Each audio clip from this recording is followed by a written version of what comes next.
Hoje é um dia em que os cristãos de todo o mundo relembram. É o dia em que Jesus realiza a última ceia e lava os pés dos seus discípulos. O texto que reflete esses fatos é de João, capítulo 13, 1 a 17. E nós queremos refletir um pouco mais sobre o lava-pés de Jesus e o significado dessa ação dele com os seus discípulos e o que tem a ver hoje conosco também. E o texto diz assim: um pouco antes da festa da Páscoa, sabendo Jesus que havia chegado o tempo em que deixaria este mundo e iria para o Pai, tendo amado os seus que estavam no mundo, amou-os até o fim.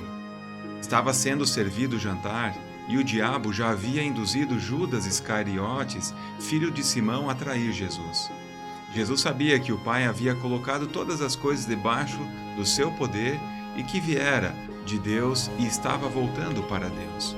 Assim, levantou-se da mesa, tirou sua capa e colocou uma toalha em volta da cintura.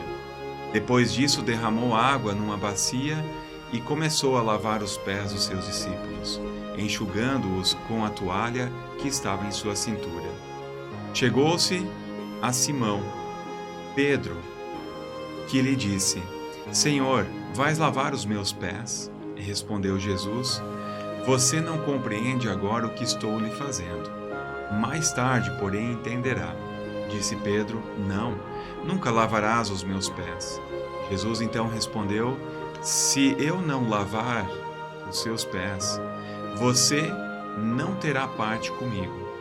Respondeu Simão: Então, Senhor, não apenas os meus pés, mas também as minhas mãos e a minha cabeça. Respondeu Jesus: Quem já se banhou precisa apenas lavar os pés. Todo o seu corpo está limpo. Vocês estão limpos, mas nem todos. Pois ele sabia quem iria traí-lo, e por isso disse que nem todos estavam limpos. Quando terminou de lavar-lhes os pés, Jesus tornou a vestir sua capa e voltou ao seu lugar. Então lhes perguntou: Vocês entendem o que lhes fiz? Vocês me chamam Mestre e Senhor, e com razão, pois eu o sou. Pois bem, se eu, sendo Senhor e Mestre de vocês, lavei-lhes os pés, vocês também devem lavar os pés uns dos outros. Eu lhes dei o exemplo para que vocês façam como lhes fiz. Digo-lhes verdadeiramente que nenhum escravo é maior do que o seu senhor, como também nenhum mensageiro é maior do que aquele que o enviou. Agora que vocês sabem estas coisas, felizes serão se as praticarem. 3 anos de ministério foram suficientes para anunciar a sua mensagem e completar a sua obra. Esse ministério passou por muitas provações. Ele deixou a sua glória e se fez humano. Nasceu num ambiente incomum e que causa estranheza até hoje. Todos os detalhes da sua vida estavam prescritos por Deus. Cresceu como um menino qualquer, mas aos 6 anos já ensinava os mestres da lei. Em seu batizado foi revelado quem ele era, o Filho amado de Deus. Depois dessa experiência incrível de bênção e de graça, foi levado ao deserto para ser tentado e provado pelo pior inimigo de todos, o próprio Satanás. Por ser Deus, não se deixou desviar da sua missão, do seu foco e da sua obra. E resistiu até ao fim. A partir disso, iniciou o seu ministério messiânico. Chamou discípulos e os ensinou até o último dia. Por onde percorreu, anunciou as boas novas, anunciou notícias de um Deus que ama incondicionalmente, realizou milagres e curou muita gente para glorificar aquele que o tinha enviado.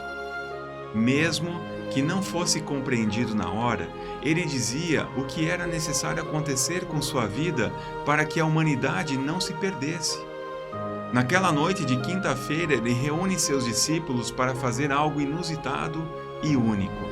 Anunciar o que deveria acontecer e dizer aos seus discípulos o decisivo para a caminhada e o serviço.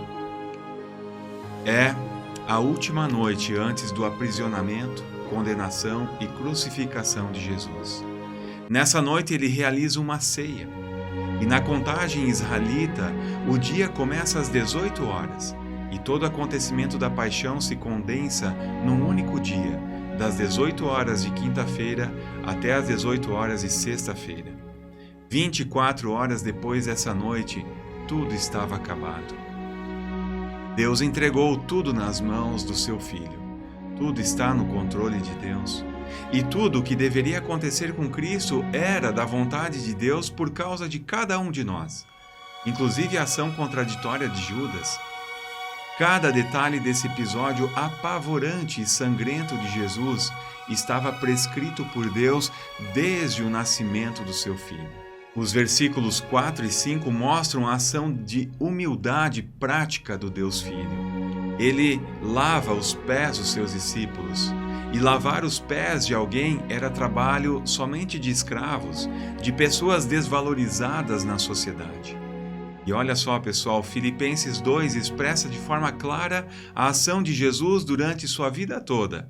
E, embora sendo Deus, não considerou o ser igual a Deus algo a que deveria se apegar, mas esvaziou-se a si mesmo, vindo a ser servo, tornando-se semelhante aos homens. Humilhou-se a si mesmo e foi obediente até a morte e morte de cruz. Dentre os discípulos está um que precisava passar um quebrantamento para poder entender a obra de Cristo. Enquanto permanecia com sua razão e seu orgulho, não era capaz de discernir as coisas espiritualmente. E este apóstolo que precisava de um quebrantamento é Pedro. Pedro mais uma vez configura, naquele momento, o orgulho que corre nas veias de todo ser humano. Um orgulho que faz perder bênçãos. Um orgulho que o afasta de Deus em todos os sentidos. Um orgulho que Deus não tolera. No versículo 8 do nosso texto, Pedro afirma a Jesus: "Nunca lavarás os meus pés". Nessa afirmação está contido aquele orgulho do ser humano que não consegue suportar que por sua causa Cristo tenha que ser humilhado realizando um serviço desses. A resposta de Jesus ainda é de compaixão. Se você não se submeter à minha vontade e se despir da sua própria vontade, não terás a bênção que se aproxima. Se eu não lavar os seus pés, você nunca terá parte comigo, diz Jesus a Pedro. Para que Pedro pudesse entender o significado da vida e obra de Jesus, muitas coisas deveriam acontecer em sua vida. E isso só vai acontecer quando ele passar pelo quebrantamento que está descrito lá em João 21. O ser humano não lavado e regenerado não terá parte com Deus. Somente depois de uma completa transformação poderá comparecer diante de Deus e servi-lo. O sentido do lava-pés é apontar para o sacrifício de Jesus na cruz. Expressa a humilhação do Filho de Deus na cruz, em lugar de cada um de nós. No fundo, é o derramamento do sangue de Cristo que purifica de todo o pecado.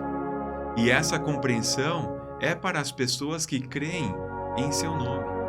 E como comunidade cristã, temos a necessidade de repetir o exemplo de Jesus. Porque o nosso eu se opõe ao serviço de lavar pés, tanto de receber como de prestar esse serviço a outros. Exercemos nossos dons a fim de mostrarmos quem somos e do quanto nós podemos com bastante disposição. Contudo, o que não faz parte da nossa natureza é ajoelhar-nos e lavar os pés sujos. A comunidade cristã é formada por pessoas redimidas e salvas, mas ao mesmo tempo, enquanto caminham, sujam os seus pés novamente, ou seja, tornam-se pecadores novamente. Por isso, o lava-pés é indispensável no convívio comunitário. Na convivência, ferimos uns aos outros, evidenciamos a pequenez da nossa fé, a fraqueza do nosso amor, a debilidade da nossa esperança. Por isso, o lava-pés indica um caminho de convivência humilde, onde podemos e devemos abrir mão dos nossos direitos e lavar os pés uns dos outros.